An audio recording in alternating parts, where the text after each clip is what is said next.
नमस्कार.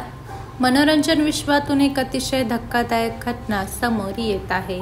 सिनेसृष्टी गाजवलेल्या एका अतिशय सुप्रसिद्ध अभिनेत्याचे आणि दिग्दर्शकाचे दुःखद निधन झाले आहे. चला तर मग जाणून घेऊया सविस्तर माहिती.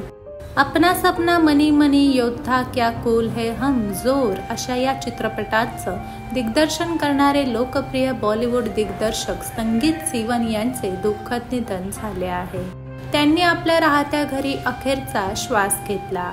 त्यांनी आपल्या कारकिर्दीत दाक्षिणात्य चित्रपट सृष्टीपासून ते बॉलिवूड पर्यंत अनेक प्रसिद्ध चित्रपटांच्या दिग्दर्शनाची जबाबदारी सांभाळली होती. त्यांनी अनेक चित्रपटात अभिनय देखील केला होता. संगीत सिवन यांनी आपल्या करिअरची सुरुवात राख या चित्रपटापासून केली होती. मल्याळम सुपरस्टार मोहनलाल ते बॉलिवूड स्टार सनी देओल, रितेश देशमुख, श्रेयस तळपदे यांनी संगीत सिवन यांना भावपूर्ण श्रद्धांजली अर्पण केली आहे.